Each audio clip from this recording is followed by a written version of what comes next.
حضور صلی اللہ علیہ وسلم منبر پر تشریف فرما تھے اور فرما رہے تھے کہ اللہ تعالی نے اپنے ایک بندے کو اختیار دیا کہ وہ چاہے تو دنیا کو اختیار کر لے اور چاہے تو آخرت کو، اور اس بندے نے اپنے رب کے پاس لوٹ جانے کو ترجیح دی۔ یہ الفاظ مسجد میں گونج اٹھے، دلوں کو بجلی کی طرح چھو گئے، آنکھیں اشکبار ہو گئیں، صحابہ سکتے میں آ گئے۔ انہیں یقین نہیں آ رہا تھا کہ انہوں نے کیا سنا ہے، دل غم سے بھر گئے اور سب رونے لگے۔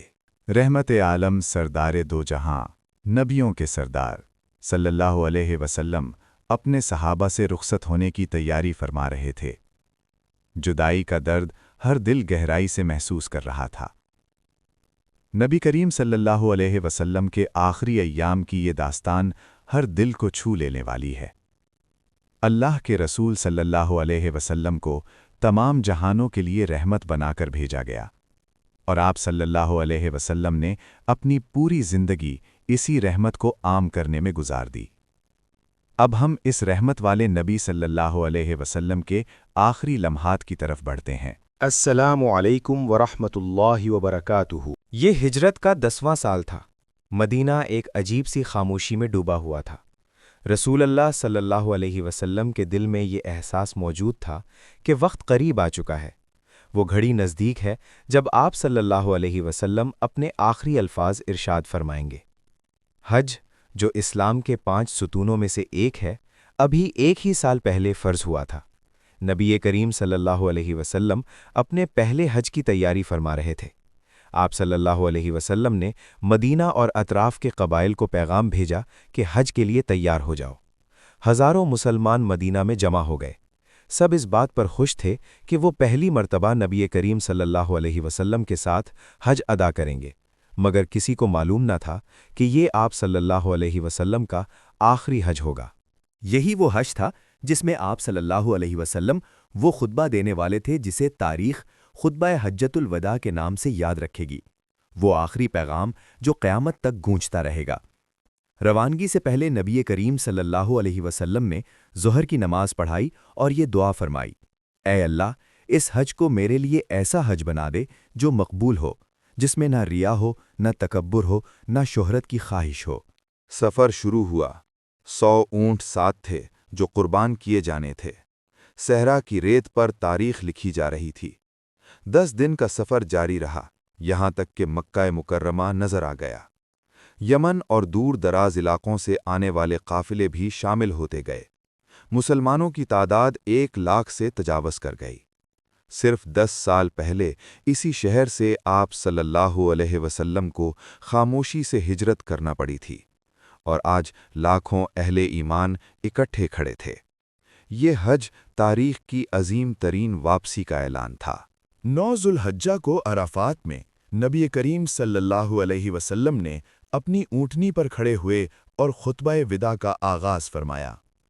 اے لوگو سن لو، آپ نے اے مسلمانوں نہیں فرمایا، کیونکہ یہ پیغام پوری انسانیت کے لیے تھا، قیامت تک آنے والے ہر انسان کے لیے۔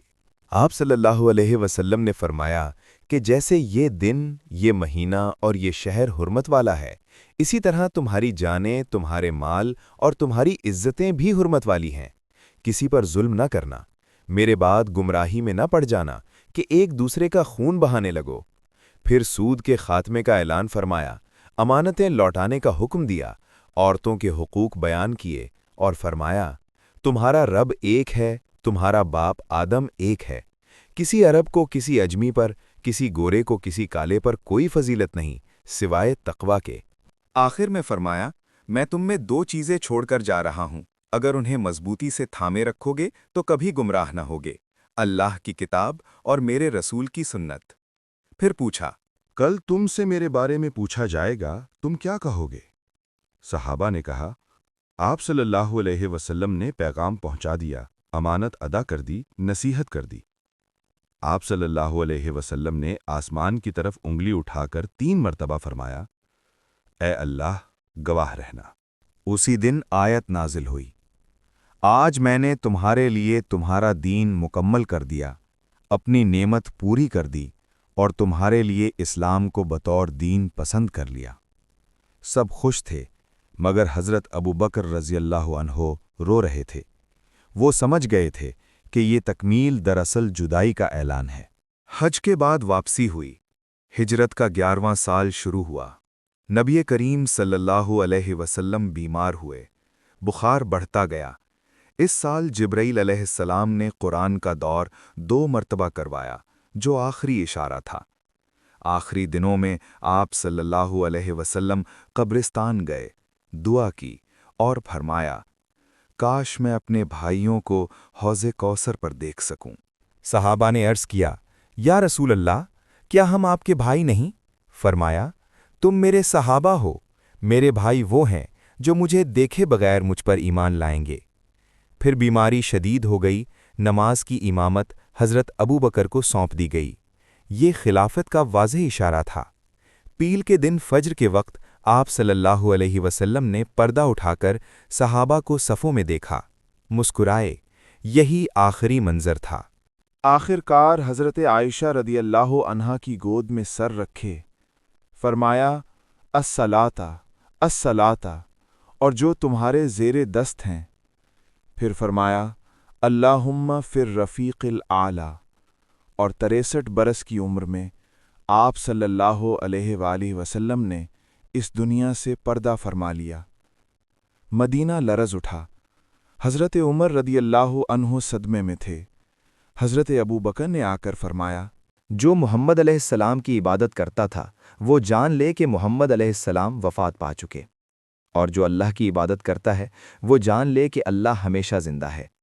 پھر آیت تلاوت کی، محمد علیہ السلام تو ایک رسول ہیں، ان سے پہلے بھی رسول گزر چکے۔ یوں امت کو سنبھالا گیا۔